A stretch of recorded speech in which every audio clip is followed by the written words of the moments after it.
So when you think of the most prolific, the most terrifying serial killers in history, who pops into your head? You might think of someone like Harold Shipman, right? The British doctor. He was this trusted family GP, but he got convicted of murdering 15 of his own patients. And that's horrifying enough, right? But after he was convicted, they looked into his entire career and figured out he was actually responsible for the deaths of at least 250 patients. He was, no joke, Britain's worst serial killer. Or maybe you've heard of Juana Barraza, the little old lady killer in Mexico. She was a former professional wrestler who investigators think killed as many as 48 people. These numbers are just huge. They're hard to even really get your head around. But what if I told you that today's case involves a killer who may have doubled Harold Shipman's count? This is the story of someone who was supposed to be there to take care of you, someone who was trusted with life and death. Someone who worked all over New Jersey and Pennsylvania for 16 years. Officially, there are 29 confirmed victims, but the killer confessed to over 40 victims.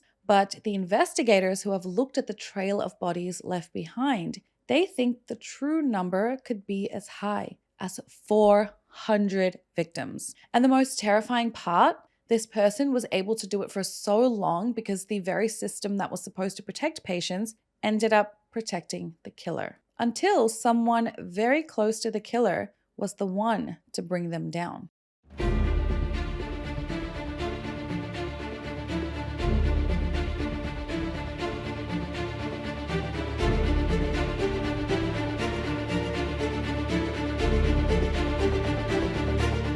Hi everyone, welcome back. And to anyone new who just found me, hello, my name is Zara, and on this channel we dive deep into true crime. So if that sounds like your kind of thing, please join the fam. Go ahead and hit that subscribe button, give this video a like, and share it around if you can. To everyone that always hits the like button, that always shares the video, that always leaves a comment, thank you so much, guys. It honestly means the world to me. Also, if you want to get to know each other a little bit more and just chat about anything and everything really, consider becoming a member. You get instant access to our private Discord server, and we can just talk about anything one-on-one. You can just hit the join button right below this video to get in. Okay, now let's get into the case. So our story starts with a woman who was just trying to survive, really. It's 2003 and we're in Somerville, New Jersey. Somerville is actually a really beautiful place. It's got that total like Main Street USA feel. It's full of gorgeous Victorian architecture, a historic courthouse, and it's even got history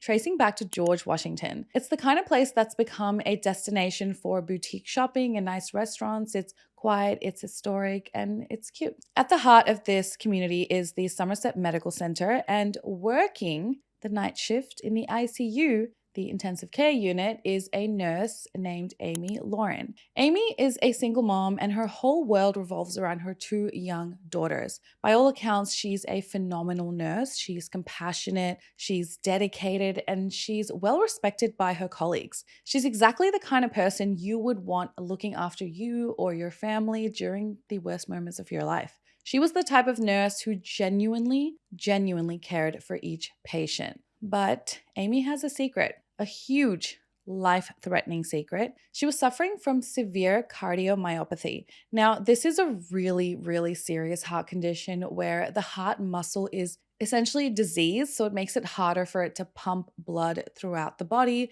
And the stress of Amy's job, the high-risk patients, the long, grueling night shifts, it's honestly making her condition worse. Amy desperately needed a heart transplant, a life-saving surgery. But she can't get it. Why? Because she doesn't have health insurance. Or more accurately, she won't get her health insurance from the hospital until she's been employed there for more than 1 year. So she was hiding her illness from the hospital. She's showing up to her high-stress ICU job completely against her doctor's orders, really, because if she gets fired or if they find out she's sick, she'll lose her job. And if she loses her job, she loses the insurance she needs to survive. So she's literally working herself to death to get the surgery that will save her life. The irony is just wild. She's exhausted, she's terrified, and she's doing it all alone. And then a new nurse is hired to work alongside her in the ICU in September of 2002, and his name is Charles Cullen. To Amy, Charlie seems like a godsend. He's quiet, he's unassuming, he's incredibly smart, and he's really helpful. They're both night shift nurses and they form this pretty fast friendship. They lean on each other, they confide in each other, and pretty soon Charlie discovers Amy's secret about her heart. I mean, Amy was struggling at work. She had to take breaks, and her symptoms to another nurse were pretty obvious. But instead of reporting her, which would have gotten her fired in a second, Charlie does the opposite. He promises to keep her secret. He tells her he'll help her. He'll cover for her on bad days. He'll be there for her. For Amy, this is everything. She finally has an ally, someone she can trust, someone who is quite literally helping to keep her alive. The two soon become best friends. As the two of them work together at Somerset Medical Center, sometimes during the same night shifts, something really strange starts to happen. Patients in the ICU, patients who were stable, patients who were on the road to recovery, they just started dying. The first patient was 60-year-old Eleanor Stoker, and she had kidney cancer but was admitted into hospital after suffering a heart attack. However, she was doing really well and she was on her way to being discharged. Early one morning, she was just suddenly put on a ventilator and she eventually died. One woman named Joyce Mangini, she was 77 years old. She was also recovering in the ICU and has just found new love, and she dies suddenly before her new husband can even make it to be by her side. And it continued like that. What normally was a pretty slim occurrence was now happening often,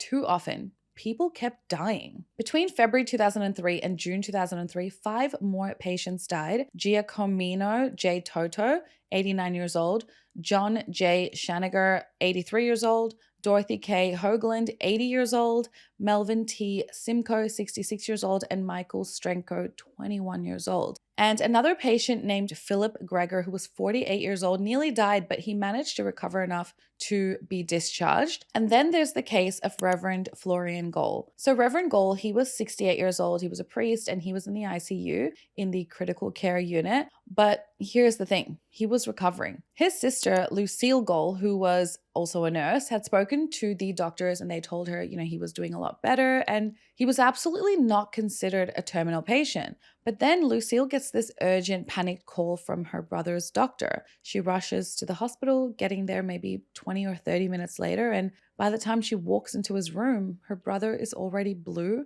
and the medical team is desperately pumping on his chest. Lucille, being a nurse herself, knew it was over. She told them to stop, and at the time, she just believed it was God's will. But it wasn't God's will. It was murder. It was later determined that Reverend Goll had a lethal level of the drug digoxin, and his death was caused by an unauthorized dose of the drug. So the drug digoxin is used to treat heart failure and is basically used to make your heart beat stronger. An overdose can trigger a fatal arrhythmia, but patients can also experience nausea, vomiting, and just feeling incredibly sick. But it didn't stop there. Between June and October 2003, a further 5 patients died. So Pascal Napolitano, 80 years old, Christopher Hardgrove, 38 years old, Krishnakant Upadhyay, 70 years old, James Strickland, 83 years old, and Edward Zizik, 73 years old. 2 more patients, Jin Kyung Han, 40 years old,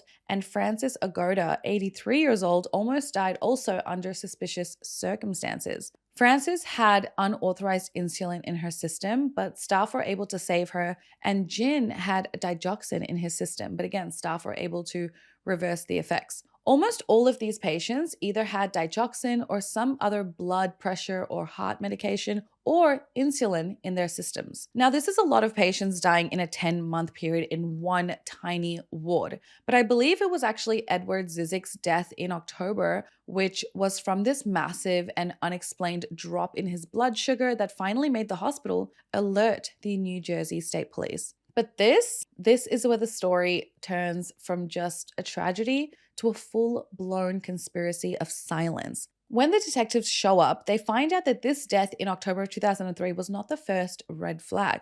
The hospital, it turns out, had failed to report a non-fatal insulin overdose that was administered to another patient way back in August of 2003. So they start digging and it gets so much worse. The detectives learn that 3 months earlier, in July 2003, the hospital's own internal toxicologist, Dr. Stephen Marcus, so he had seen a pattern of suspicious deaths and had urged the hospital administration to call the police back then. The case that made Dr. Marcus perk up was Reverend Gall's death. He found it odd that he had such high levels of digoxin in his system, and then when 2 other patients died back to back with similarly incredibly high levels of digoxin, it was like the waving red flag for everyone. Dr. Marcus was so concerned by this, he called the Somerset Hospital's medical director and urged him to contact the police. But they didn't. There is literally a taped phone call where the hospital director, his name is William Coors, is heard,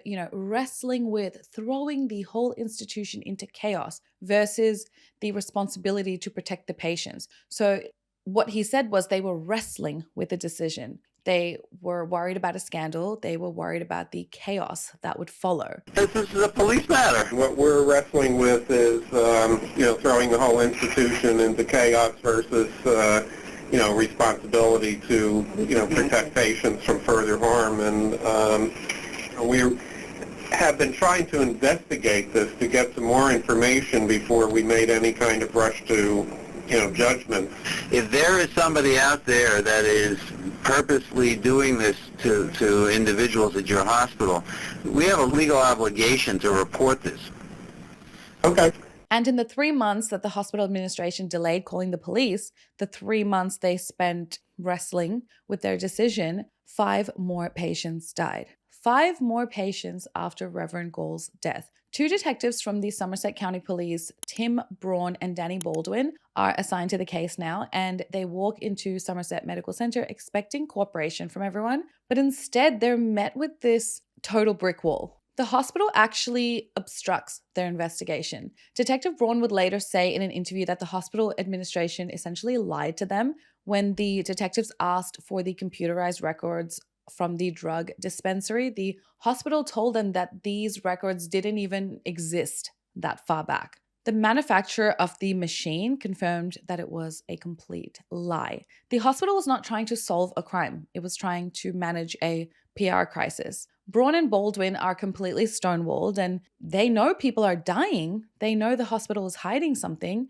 And although they have a potential suspect, their only witness, the hospital itself, is actively working against them. So they realize their only way in is to find someone on the inside. So the detectives are essentially stuck at this point, and they're looking for like a needle in a haystack, and the people who own the haystack are refusing to let them even search the haystack. So they start looking at the staff, and they find this one nurse who seems to be at the center of everything, a nurse who seems compassionate and smart. They decide to approach Amy. So they meet her secretly outside the hospital and they just lay it all out. They just tell her they believe that there is a killer working in the ICU and the hospital is covering it up. And then they show her the evidence they did manage to get. They show her the audit logs from the automated drug dispensing machine, and it's a system called Pyxis. Now, a Pyxis machine is essentially this locked computerized cabinet for medication only. To get a drug, a nurse has to log in, select a patient, and then select the specific drug.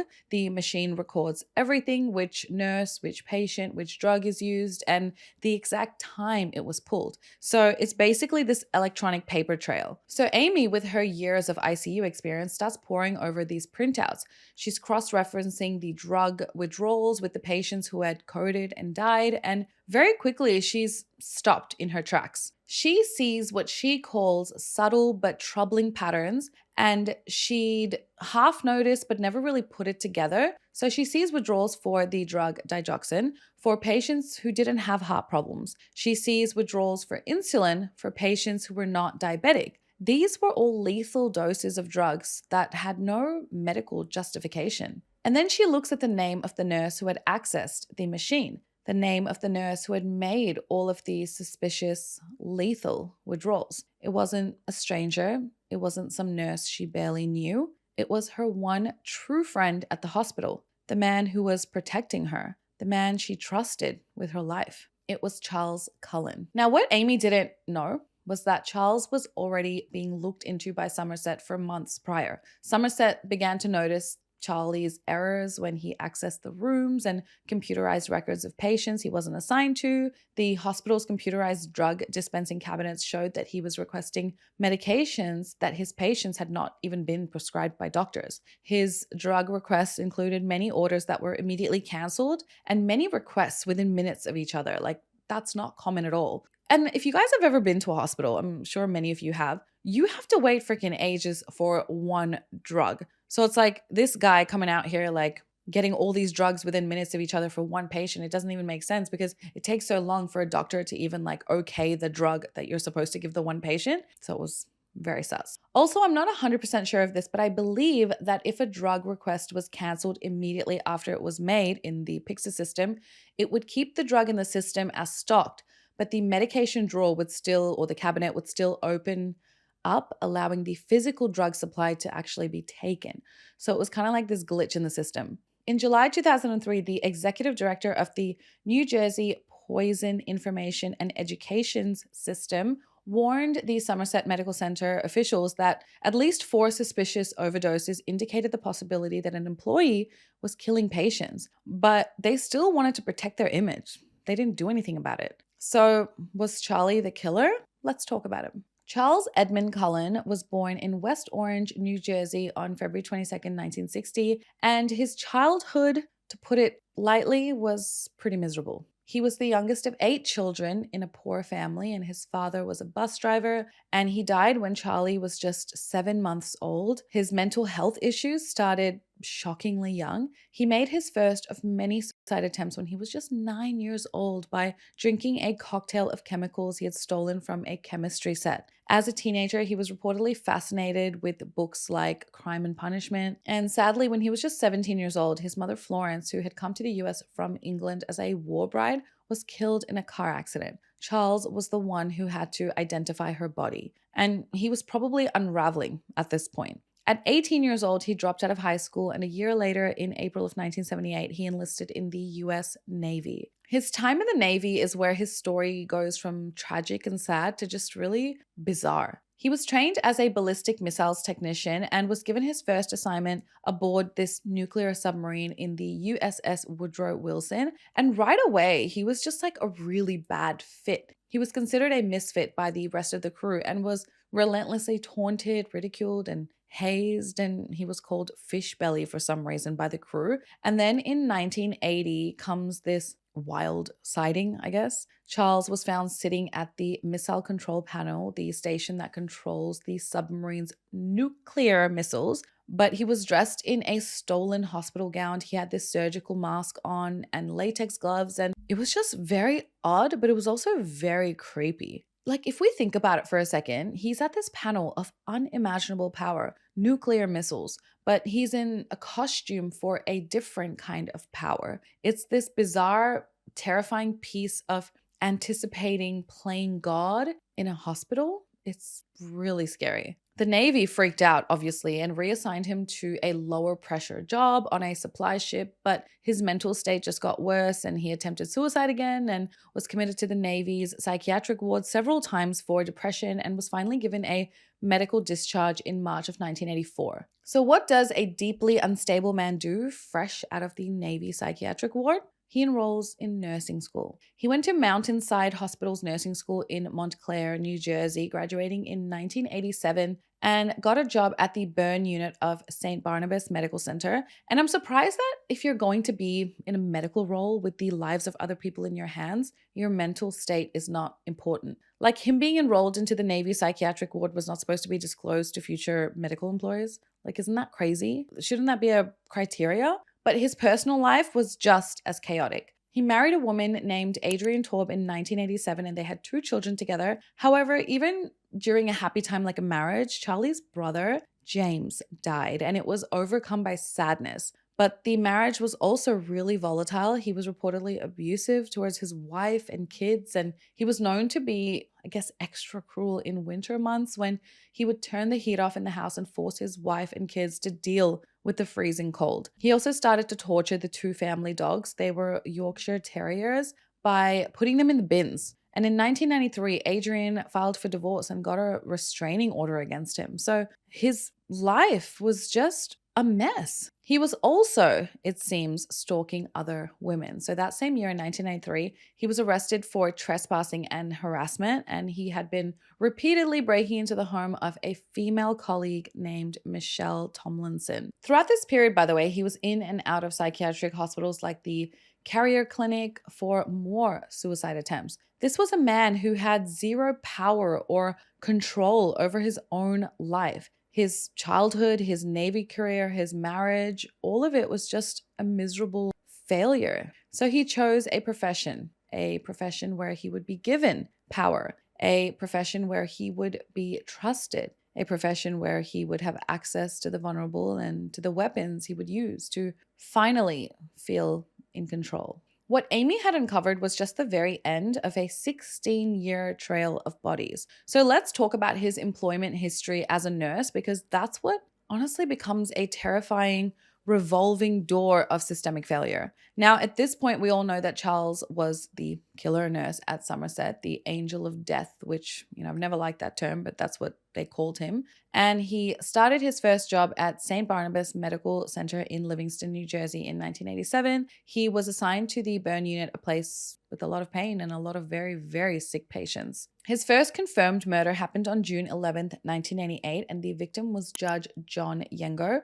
Charles injected him with a lethal dose of lidocaine, a drug normally used as a local anesthetic or to treat irregular heartbeats. An overdose, however, causes seizures, cardiovascular collapse, and death. And this case really made me realize how many common drugs, if overdosed, can cause death. Like, drugs in general are life-saving, but can also kill us in the wrong dose. Isn't it crazy? He killed others at St. Barnabas by tainting IV bags. The hospital knew something was wrong. They even launched an internal investigation into the tampered bags, but they could not catch him in the act. So in January 1992, Charles just simply quit, knowing the hospital was onto him. No police report, no mark on his record. He just left. He was unemployed for just 1 month. In February 1992, he started at Warren Hospital in Phillipsburg, New Jersey, and when he started working, he started killing again. He would murder at least 3 patients here. On July 23rd, 1993, he killed 85-year-old Mary Natoli with a lethal injection of digoxin. On September 1st, 1993, he killed 91-year-old Helen Dean, also with digoxin. And here's the thing. Helen Dean's niece, Sharon, she actually reported Charles. She said that her aunt was about to be discharged to a nursing home when she complained that Charles had given her an unexpected injection. Helen Dean died just 30 minutes after this injection. The hospital was forced to investigate, and they brought Charles in. They gave him a polygraph test in October of 1993, and he passed. After that, the investigation was dropped. 2 months later, in December of 1993, Charles quit his job again at Warren Hospital. Again, no police report, no report to the nursing board. He just walked away clean. He was then hired at Hunterdon Medical Center in April of 1994, and he worked there for 2.5 years. In that time, he murdered at least 5 patients, all with digoxin. Their names were 71-year-old Leroy Sin, 75-year-old Earl Young, 49-year-old Catherine Dext, 65-year-old Frank Mazzacco, and 81-year-old Jesse Eichlin. And if you want to know how he was perceived by his colleagues while he was actively murdering their patients, get this. In October 1994, his co-workers at Hunterdon gave him an award for diligence and hard work. What a joke. He quit in October of 1996. So his next stop was Morristown Memorial Hospital in November of 1996, and this time he didn't even last a year. He was fired in August of 1997 for poor job performance and incompetence, but again, not for killing anyone. He just kept going. So this is that revolving door effect that I was talking about that just pisses me off, because we saw this exact same thing in the Elizabeth Wettlaufer case I did like a few weeks or a few months ago. It's the exact same thing. He then worked at Liberty Nursing Home from February to October 1998, and he was fired from there after he accidentally broke an elderly patient's arm. Another nurse also accused him of stealing drugs, but again, he was just fired with no police involved. He then worked at Eastern Hospital from November 1998 to March 1999, and on December 31st, New Year's Eve, 1998, he murdered 78-year-old Ottomar Schramm with, you guessed it, digoxin. He worked at Lee Valley Hospital from December 1998 to April 2000, and there he murdered 22-year-old Matthew Mattern with digoxin. So this brings us to St. Luke's Hospital in Bethlehem, Pennsylvania, where he worked from April 2000 to June 2002. So this is a long time, and this is the one. This is the one that makes me the angriest, because at St. Luke's, the other nurses knew what he was doing. They caught on to him. They saw him going into patients' rooms with syringes he shouldn't have had. They saw patients crash and die right after he'd been with them. They found half-used vials of lethal drugs in the shop's disposal bins. Like, what the actual F? They were so convinced he was killing their patients that a group of them went directly to the hospital administration. They reportedly threatened to quit in a group if Charles was not fired. This was the moment. This was the moment it all should have stopped. The hospital had credible, terrified witnesses from their own nursing staff. Did they call the police? Did they report him to the board of nursing? No. They called him in instead. They questioned him. And then the hospital cut a deal with him. They offered to let him resign quietly, and in exchange, they would give him a neutral reference. Why? This is the very definition of passing the trash along, passing the problem along. St. Luke's Hospital was so terrified of a lawsuit, either from Charles for wrongful termination, which is a joke because they could accuse him of murder, or they were scared that the victims' families would sue them for hiring a killer that they just, chose to just let go. They washed their hands off him and passed this serial killer onto the next unsuspecting hospital, where he would have more victims. Like, they should have been held liable. And that is how, in September of 2002, Charles Cullen, with a neutral reference in hand, was hired by Somerset Medical Center. He was hired by the hospital where he would meet Amy. He was hired by the hospital where he would go on to kill at least 13 more people. All because St. Luke's and Warren and St. Barnabas and all the others chose to protect their reputation over their patients. There's no other way to put it. So now we're back to 2003. Amy is sitting in a room with detectives Braun and Baldwin. Her world is completely shattered. So now keep in mind, she's also dealing with cardiomyopathy, but she wasn't just living and dealing with it. She was literally surviving. She really struggled on some days, and Charles was the one that helped her. He covered for her when she needed him to. He was her friend. She at most suspected he was depressed, but she didn't think ever that he was a killer. But she makes a choice. She tells her daughter about it, and her daughter helps her find her courage. Amy then agrees to help the police. She becomes their confidential informant. She goes back into the hospital, back to her shifts, working side by side with Charles, all while secretly feeding information and her analysis of those Pixis logs to the detectives. I'm not sure if the hospital even knew this was happening. I don't think they knew that this was happening. And, considering that she really couldn't afford to lose her job, this was very, very risky and brave on Amy's part. Then on October 31st, 2003, Somerset Medical Center fires Charles Cullen. But they don't fire him for murder. They fired him for lying on his job application. It was a complete cop-out, a way for the hospital to get him out of the building without admitting what he'd actually done. Like I said, they were sus on him. Dr. Marcus, the toxicologist, was aware of Charles's actions. The detectives, though, are now desperate. Charles is free. He's unemployed. They know, based on his pattern, that he's just going to find a new job at another hospital and start killing again. They have the Pixis data, but they need something more. They need a confession. So they ask Amy to do the one thing she dreads the most. They want her to meet with Charles. They want her to wear a wire. And this is honestly, again, so brave. Remember, this is a woman with a severe heart condition, a condition that could be triggered by extreme stress. And they're asking her to sit across from her best friend, who she now knows is America's most prolific serial killer, and get him to confess to multiple murders. The wire they fit her with is so sensitive that it clearly picks up the sound of her own heart pounding dangerously fast and so loud. So Charles agrees to meet Amy at a diner, and Amy is just frankly a brilliant actress. She doesn't go into accusing him. She goes in as his friend. She's worried about him. She knows he's in trouble, so she's there to help him. Charles doesn't give a full confession. He doesn't say, I killed all of them. He's too cautious for that, but he does say enough. He knows that they're onto him. He talks about how he's not in a good place, and he tells Amy that he's going to go down fighting. It was a partial confession, but it was enough. That combined with Amy's expert analysis of the Pyxis records is what the detectives needed. So on December 12th, 2003, Charles Cullen was followed by police to a restaurant and he was arrested. After his arrest, Charles is brought into an interrogation room and Detectives Braun and Baldwin sit down with him. And you would think after decades of killing people, he would be apologetic, he would be remorseful, hey, maybe he would be scared because he's finally caught. But he says nothing. And for 7 hours, they get absolutely nowhere. He just sits there totally stone-faced. The detectives are exhausted and they're getting desperate. So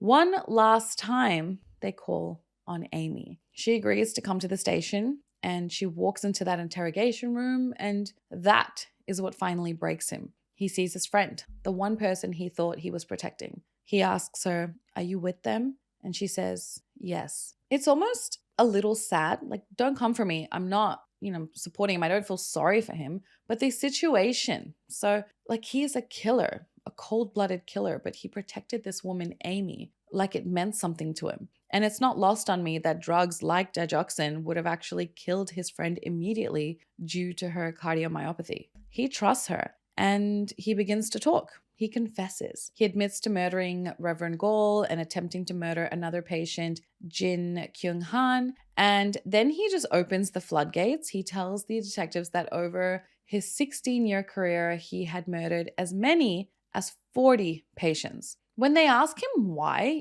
why did you feel the need to hurt all these people? He tried to pull that angel of death card. He tells them he thought that people weren't suffering anymore if he did what he did. He said that he felt overwhelmed by their pain. And in a sense, he thought he was actually helping them. But this is, of course, a complete and utter lie. I don't believe this at all. It's a lie that many of these healthcare serial killers try to use, but the facts honestly just don't even support it.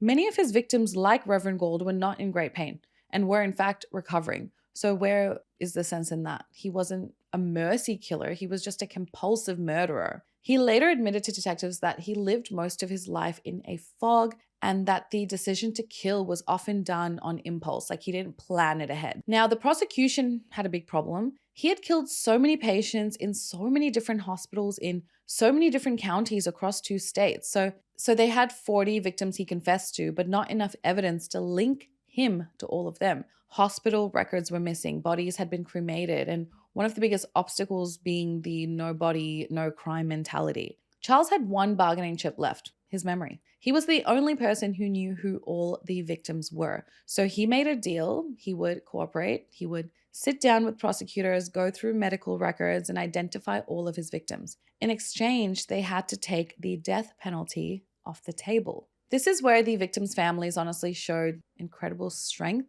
The prosecutors in both New Jersey and Pennsylvania agreed to this deal, mainly because the families supported it. They chose answers for other families over revenge. Christina Toth, the daughter of his victim, Ottomar Schramm, said, "It means more to me to have the information than to have him put to death." Lucille Gall, Reverend Gall's sister, said, "I don't believe in the death penalty. It's a chicken's way out." So over the next few years, Charles pleaded guilty piece by piece as investigators built their cases. He pleaded guilty to 13 murders at Somerset. He pleaded guilty to 3 murders at Warren. He pleaded guilty to 5 at Hunterdon, and so on and so on. In the end, he pleaded guilty to 29 confirmed murders and 6 attempted murders. However, like I said earlier, over the course of his career, he is believed to have had as many as 400 victims. 400 people. His sentencing hearings in March 2006 were a circus.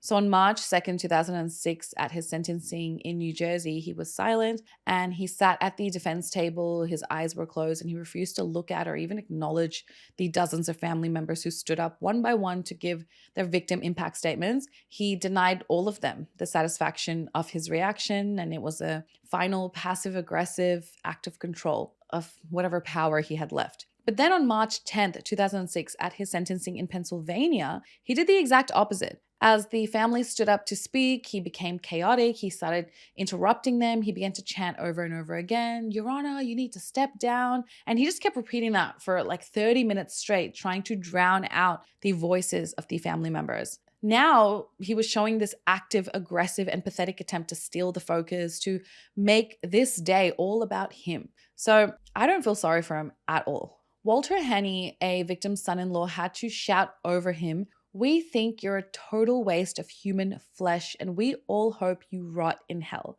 The judge, William Platt, finally had enough, and he ordered Charlie to be gagged with cloth and duct tape. But even after they muffled him, Charlie kept trying to chant, and he did all this drama, but not once took the time to apologize to a single victim's family. Charles Cullen was sentenced to 18 consecutive life sentences. He will never be eligible for parole. And randomly, he was actually released for a bit to a hospital because he later donated his kidney to a dying New York man, is all I could find, in August of 2006. And the surgery went really well, and his kidney was a perfect size because Charles was so healthy, apparently. I mean, that's the one good thing he ever did, I guess. He was sent back to prison soon after the surgery. So what happens after a case like this? What changes? The Charles Cullen case blew the lid off the entire healthcare industry's see no evil, speak no evil policy. It exposed how hospitals, terrified of lawsuits, would rather pass the trash along